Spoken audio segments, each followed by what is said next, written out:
Laundry. Sebelum video ini lanjut, silahkan tekan dulu tombol subscribe-nya ya. Terima kasih. What's up guys, kembali dengan Jeps Laundry Channel. Pada kesempatan kali ini sedikit berbagi cara dalam proses pembuatan disinfektan chamber. Nah, ini kebetulan di workshop kami membuat salah satu chamber. Memang katanya gitu kan, banyak isu tidak diperbolehkan karena ya cairannya gitu kan, disinfektan yang digunakan. Cuman kami kebetulan menggunakan bahan-bahan ataupun disinfektannya itu semacam detol gitu kan, karena itu juga kan bisa untuk membunuh semacam virus dan lain sebagainya. Jadi disinfektan ini kami gunakan khususnya mungkin ke karyawan dan para pengunjung atau yang datang, orang luar yang datang ke workshop kami. Nah, jadi proses atau cara pembuatannya cukup mudah teman-teman.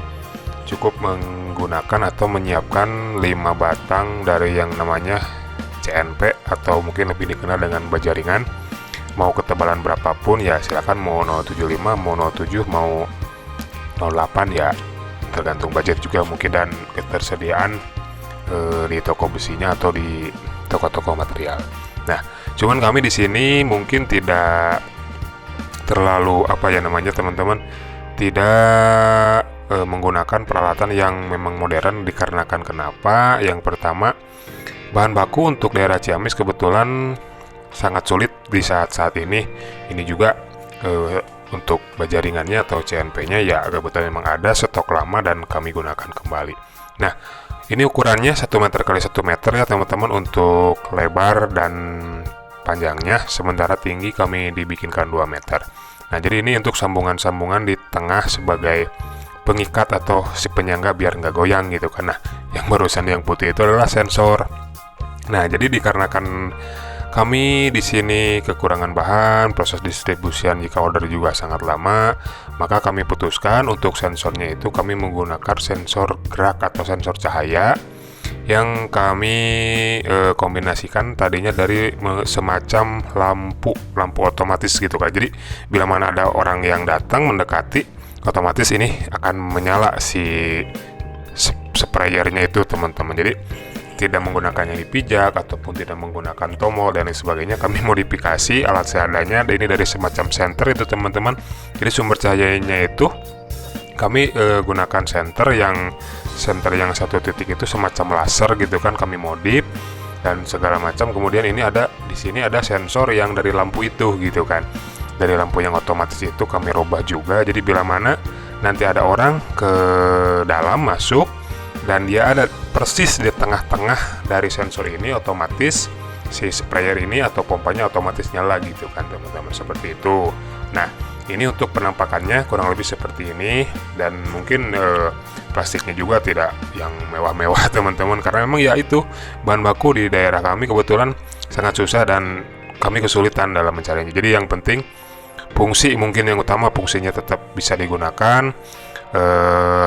Teman-teman yang kerja di sini juga bisa tetap gunakan, ataupun orang luar yang mau pakai ya silahkan gitu kan.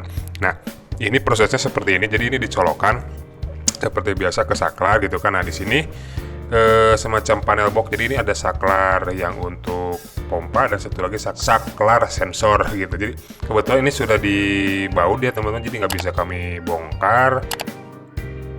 Memang semi permanen juga, cuman karena harus dibongkar kan agak sedikit susah. Nah, itu cairannya itu kami pakai detol, dikarenakan ya kalau pakai cairan yang memang tidak direkomendasikan untuk tubuh manusia kan itu sangat berbahaya, semacam etanol, untuk alkohol, klorin dan lain sebagainya, itu sangat susah mungkin ya, dan sedikit berbahaya jika dalam jangka waktu pemakaian yang lama.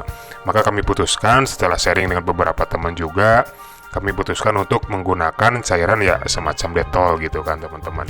Nah, jadi instalasinya cukup sederhana. Kita di sini juga menggunakan kurang lebih ada 5 titik sprayer gitu kan teman-teman. Jadi ada di pojokan atas ada 2. Nah, ini kurang lebih seperti ini lasernya. Jadi nanti bila mana ada orang yang diam di tengah, otomatis pompa menyala dan sprayer menyemprotkan kabutnya. Cuman mungkin ini kayaknya dikarenakan tersinari matahari, kabutnya nggak akan terlalu kelihatan bila nanti kita coba. Tapi mudah-mudahan bisa kelihatan ya teman-teman. Nah, jadi kurang lebih seperti itu teman-teman. Jadi ada 5 titik, ada yang di bawah, di tengah, dan di atas. Nah, ini kita coba, mudah-mudahan bisa kelihatan si sprayernya. Kayaknya sih nggak terlalu gitu kan, soalnya ada berkabut cuman tidak terlalu kelihatan mau masuk ke dalam. Ini kebetulan kurang apa ya, kameranya takut kena cahaya. Nah, kita coba lagi, mudah-mudahan bisa kelihatan. Nanti kita mungkin semakin diperjelas atau didekatkan kameranya. Nah, ini jadi proses instalasinya seperti itu teman-teman. Jadi nggak tuh kan, basah, ada basah tapi memang berkabut juga, tapi nggak kelihatan ini. Mohon maaf karena mungkin yaitu faktor dari kena sinar matahari. Tapi itu ada gitu kan teman-teman, kelihatan, cuman memang kita nggak masuk ke dalam gitu kan. Nah, jadi seperti itu cara pembuatannya, sungguh sangat simpel. Semoga bermanfaat. Jangan lupa untuk di like, share, dan di subscribe. Terima kasih. Untuk informasi layanan laundry wilayah Ciamis, hubungi admin Halo Zeps di 081 22 33 14 300. Dan untuk informasi paket peralatan laundry, hubungi admin Meja Setrika Uap di 085 871 484 937 atau kunjungi sosial media kami lainnya.